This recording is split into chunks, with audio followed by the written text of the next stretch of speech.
Je te peux la tête, enculé de ta race algérienne. Je te coupe la tête. Je te coupe la tête. Là, tu vas pas faire comme Chalzeul. Je te coupe la tête. Je t'arrache les couilles et je te coupe la tête. Tu t'en souviendras jamais. Hein. Tu viendras jamais. Viens chez moi, viens. Viens me menacer, viens. Qu'est-ce que je veux dire? Son fils, par contre, il va ramasser. Hein. Faut le finir. Oui, je vais le finir, t'inquiète, je vais le finir avec ses yeux de grenouille. Il y a 5 personnes qui sont d'accord avec lui. On te soutient, Amar. Et après, les mêmes, qui sont chez Amar, ils vont voir Vigliano. On te soutient, Vigliano. Vous soutirez rien du tout, bande de fils de pute. Amar, il habite dans une roulotte parce qu'il ne peut plus retourner chez lui. Il sait que s'il a un logement, on va le retrouver. Vigliano, c'est pareil. Il vit dans la merde, dans le froid. Vous avez beau à lui dire « Ouais, on t'aime, Vigliano !» On t'aime pas du tout. Vous l'avez même pas invité pour Noël ou Nouvel An. Ni Amar, ni lui. Amar, il était tout seul à Noël, tout seul au Nouvel An. Vigliano, pareil, tout seul au Nouvel An, tout seul à Noël, Vigliano. Personne l'a invité pour aller manger la dinde ou la bûche. Personne. Des trimards ou des races de mort. Hein, vous vous faites croire que vous aimez Vigliano et puis vous l'aimez pas, vous n'en avez rien à foutre de lui. Le jour qu'il vient à crever, Amar, il n'y aura personne à son enterrement. Le jour qu'il va venir à crever Vigliano, il n'y aura personne à son enterrement. Il n'y aura personne. Il n'y aura personne. Ces deux manches de merde, il n'y aura personne. Ils croient qu'ils ont des amis, c'est des amis virtuels. C'est des amis virtuels, ces amis. C'est de la merde. C'est de la merde. Ils n'ont pas d'amis en vrai, ils n'ont personne. C'est de la merde. 13h19. Bon, bah c'est bon. Nickel. Près de 80% des déchets jetés auraient pu être compostés ou recyclés. On s'en fout de ton compostage. Alors que la grève des médecins libéraux se poursuit, nous souhaitons vous montrer à quel point il existe aussi des déserts infirmiers dans nos campagnes. Cet homme se retrouve tout seul à couvrir tout son secteur en Dordogne. Une perle en Dordogne. rare. C'est vraiment comme cela que le perçoivent les Français. Montre-toi. Ouais, regarde bien. Avec un doigt, regarde, je vais te le mettre dans ton cul, le doigt, regarde. Regarde. T'as vu? Regarde. Hop, hop, hop, et hop. Et voilà. T'as vu le doigt? Regarde, il est là. Ah merde, tu l'as pas vu. Je te l'ai mis dans ton cul, ça t'a fait du bien, hein? Merde, il est parti, il pourra pas écouter. Ah bah merde, il pourra pas savoir. Une malédiction au départ. J'aurais dû mettre en sourdine, il aurait su. On grimpait sur les filets, mangeait les poissons. Il y avait de moins en moins de poissons disponibles. Mais maintenant, on a renversé la situation. On attrape les crabes vivants, on les vend vivants, donc on est passé d'un désastre à une bénédiction. Une bénédiction aussi pour les touristes. Il n'y a rien à bouffer dans les crabes. Il n'y a rien à bouffer. C'est que de la carcasse. C'est que de la carcasse. Il n'y a rien à bouffer. C'est méchant, c'est pas dangereux du tout en fait. C'est moins pire à ce que je m'attendais. Pas dangereux, il t'attrape avec sa pince, tu vois, c'est pas dangereux. Pourquoi tu mets des gants? À Omar en quête de nourriture. Sans prédateur connu, il se vend à prix d'or en Asie. Les prévisions les plus larges. Bon, à part ça, au lieu de choper des crabes, il faudrait mieux choper les bougnoules qui vendent de la drogue dans les cités. Ce serait une bonne chose. En plus, la pêche, elle serait fructueuse, la pêche. C'est des bougnoules, il y en a un paquet qui en vendent de la drogue. Elle serait fructueuse. Arrêtez les bougnoules, arrêtez qu'ils vendent de la drogue, et leur fouiller les poches, et leur prendre leur liasse de billets. Voilà la bonne pêche que ce serait. Non seulement tu arrêtes les bougnoules, mais en plus de ça, tu récupères leur pognon. Tu fais une pierre de coups. Ah, c'est ça? Deux coups, une pierre. Une pierre, deux coups. Ah merde, ne parle pas de pierre, parce que les pierres, c'est eux qui les lancent sur les pompiers, excusez-moi. Ah, il ne faut pas parler de pierre. Ah ouais. En Moselle, à présent, ce sont des communes que vous n'êtes pas prêts d'oublier. Froid-cul, Bibi. Froid-cul! Vigliano va travailler à Froid-cul. Un certain nombre en France, mais particulièrement en Moselle. Le problème, c'est que Bibiche! ces communes suscitent, vous allez voir, la convoitise. Meriem Stiti et Anastrobel. Ah oui, il les vole. Avec moins de degrés. Froid-cul. Froid-cul, Vigliano, va habiter à Froid-cul. C'est super Froid-cul, Vigliano. T'as pas froid. Si, t'auras froid, mais faut payer son gaz. Hein. Sinon, t'as pas froid. Pas de quoi pour autant faire rougir les 3000 habitants de Froid-Cul. Froid-Cul, Vigliano, va habiter à Froid-Cul. Regardez Manolo et Livio. C'est mieux que Gargilès, tu verras. Froid cul ou pas froid cul, je crois qu'il n'aurait pas froid aux yeux. On a froid au cul, il est chaud au cœur, là. Et en fait, comment On a ça froid s'appelle cul, les chaud au habitants de cœur. froid cul? Les froids, je sais pas, franchement, honnêtement, c'est comment mon Les cœur? francussiens. Les froids-cussiens. Les francussiens. Vigliano, est-ce que tu es un francussien ou un viglien? On a dit ça francussiens. Figli, il a dit que personne n'a jamais rêvé travailler autant que lui. Ouais, à mi-temps. Il a travaillé 5 ans à mi-temps.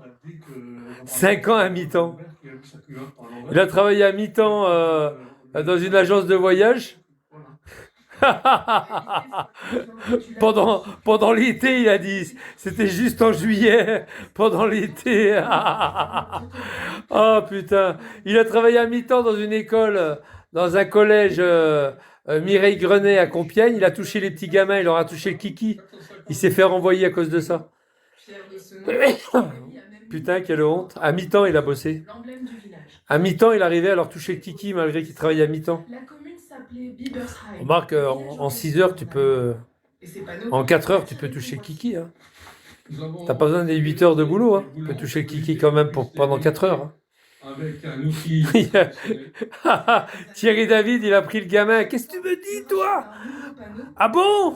Viens vite, on va à la direction. Il a emmené le gamin à la direction. Allez, dis à la direction ce que tu m'as dit. Ben, monsieur, c'est Jérôme, là. Vigliano, monsieur Jérôme, là. Monsieur le surveillant, il m'a touché Kiki. Oh putain. Oh, comment ils l'ont renvoyé? Oh putain, ils ont déposé plainte. Hein. Ah, il est parti au commissariat, il a fait le fou là-bas. Il a dû s'énerver au commissariat. Il a cogné la tête par terre et tout pour. Ouais, il cogne sa tête par terre. Puis après, il dit que c'est les flics. Ouais. Il cogne sa tête par terre contre le carrelage. Après, il dit que c'est les flics. Alors, ils le mettent chez les fous. Et puis, quand il est sorti de chez les fous, bah, il l'avait renvoyé, hein, l'école l'avait renvoyé. Il a gueulé après l'école parce qu'ils lui ont donné demi-salaire. Tu vois? Mais ce qu'il dit pas, Vigliano, c'est qu'en maladie, on a 50% de. Et encore, on a les 3 jours de carence. Et puis, on a 50% de son salaire. Mais comme il était à mi-temps, ce crétin, bah, il lui a donné quoi? Sur 15 jours, il lui a donné une semaine de salaire. Alors, il gueule aussi. Il a fait son. Vous savez, il a marqué en fond bleu, là. Il a marqué, ouais, ils m'ont pas donné mon salaire, ils m'ont volé. J'étais en maladie, ils m'ont volé. Vigliano, en maladie, c'est 50% de ton salaire. Tu étais à mi-temps, donc sur un mois, tu as une semaine.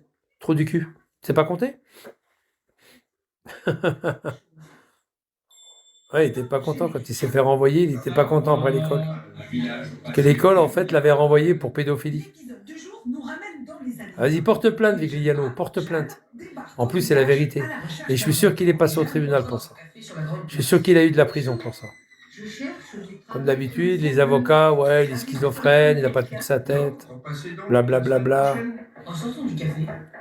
Regarde, Vigliano, il y a des petits gamins qui apprennent à faire de la radio, regarde. T'as vu? Ils apprennent à faire de la radio, regarde. T'as vu les petits-enfants? Tu voudrais, hein? Tu voudrais aller avec eux, hein? Les petits-enfants qui font de la radio, regarde, Vigliano. Il est mignon, hein, regarde. Il est mignon. Hein. Et donc ça permet de mieux connaître ce village. C'est comme ça qu'on les rattache un peu. Bon, à part ça, ça va les gars, tranquille? Allez, porte plainte pour ça, Vigliano. Tu peux pas déposer plainte. Tu sais pourquoi tu déposeras pas plainte pour ça? Parce que c'est la vérité. T'as été renvoyé pourquoi, Vigliano? Dis pas que parce que tu avais un deuxième métier, c'est pas vrai. Il disait que j'étais renvoyé parce que j'avais un second boulot. Il était à mi-temps. Et il nous a fait croire, à des crétins qu'il avait un deuxième boulot, alors il était renvoyé pour ça. Oh. Ah bon, Vigliano? Ah bon? T'as vu les femmes de ménage qui partent de bonne heure dans la région parisienne? Toutes les africaines qui vont nettoyer les bureaux. Crois-moi, ils ont plusieurs boulots. Hein. Ils partent, il faut que le bureau soit prêt pour 9h. Ils reviennent donner à manger aux tout petits, parce que la grande sœur les a gardés avant de partir à l'école. Ils repartent travailler dans un magasin, ils vendent chez Tati, tout ça. Après, ils refont les bureaux le soir, et après, ils rentrent, il est 22, 23, 24 heures, les Gliano. Eh oui. Et pourtant, ils ont plusieurs boulots, hein. Ils n'ont pas été renvoyés pour autant. Toi, c'est bizarre, Vigliano, que tu as été renvoyé parce que tu as fait un travail à mi-temps et que tu as fait un autre boulot à côté. Bizarre que tu dis que tu as été renvoyé pour ça. Et en plus de ça, sur les écrits qu'il a mis, sur son truc, il a accusé Thierry David d'être un pédophile et d'être sorti avec une gamine de 14 ans. Non, Vigliano, c'est toi le pédophile. C'est toi qui as été renvoyé de l'école. Et c'est toi le pédophile. Retour au studio Crois-moi, c'est toi. avec un autre bruit qui a marqué l'histoire du village, les balles de tennis. Et apparemment, la gamine ou le gamin, il n'avait pas 14 ans, il était plus jeune. On lui annonça la venue du Il avait 9 ans, je sais pas, 8 ans, 9 ans. Coupe Davis. Quelque chose comme ça, je sais plus ce qu'il m'avait dit. Ouais, il était très jeune. Ouais, il l'emmenait par la main, il l'emmenait à la direction, carrément. Aux États-Unis, c'est assez exceptionnel. Qu'est-ce qui t'arrive? Passé ici, sur ce terrain. C'est Jérôme, il m'a touché le kiki. Certainement des groupes sur la foot. Il m'a décapsulé le gland. Ah, Un match endiablé. attention, Jérôme, c'est un très bon décapsuleur, hein, attention. Il y a des héros. Tu veux décapsuler ta bouteille, attention, même ta bouteille de vin. Attention, il a un tire-bouchon chez lui. Hein. Ah oui, il adore le pinard. Sur leur village. Il a un gros tire-bouchon entre les jambes aussi. Il fait... encore plus fier de notre village. Merde, j'arrive même pas à le faire. Tu vas voir? Voilà, il a un gros tire-bouchon entre les jambes, Vigliano. Attention, quand il le met dans le cucu des gamins dans l'école Mireille Grenet, ça fait mal, hein, attention, il faut dégager avec lui. Hein.